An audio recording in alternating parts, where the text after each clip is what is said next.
The governor and the Supreme Court of Tennessee both told Billy Ray Irick his execution is on for Thursday. Now the Knoxville murderer is hoping the U.S. Supreme Court will hear his case.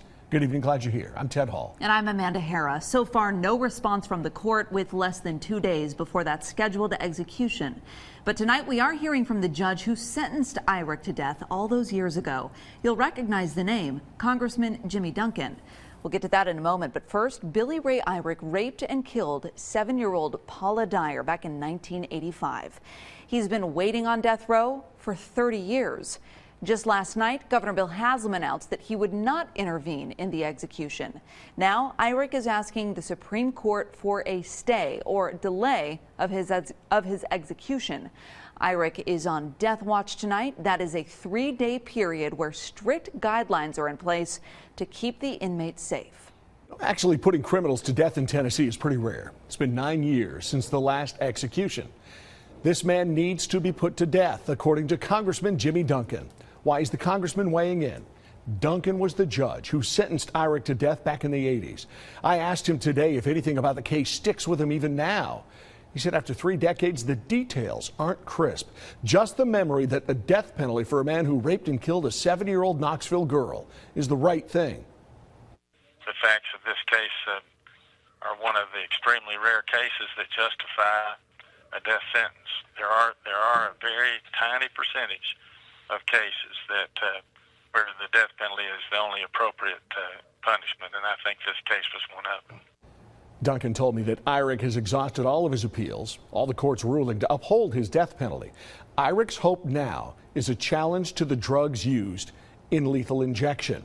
His case has seen a number of appeals dating back to 1988. But one of the more recent court challenges has to do with that drug, the combination of drugs the state of Tennessee is using.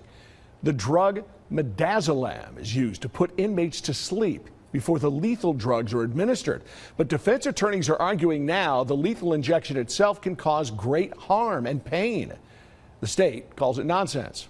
On Thursday, Irick will be brought into this room at the Riverbend Correctional Facility where he is on death row. Tonight, he's in a cell next to that execution chamber under 24-hour surveillance. Our Brittany Tarwater has been chosen to be a witness to the execution, so she will be there on Thursday.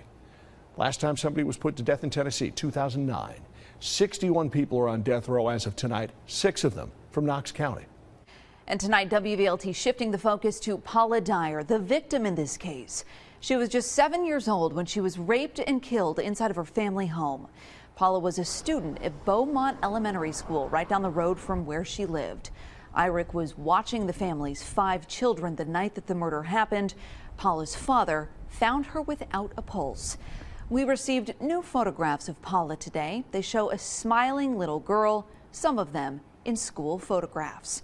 Paula's grave is in Glenwood Cemetery in Powell. And even today, 33 years after that terrible crime, her headstone is covered in flowers. A few days after Paula was killed, police found Irick hiding here, the 275 underpass at Baxter Avenue. This is where he was eventually arrested. As it stands, Irick is set to die on Thursday. Tennessee's Department of Corrections tells me he does not have religious counsel.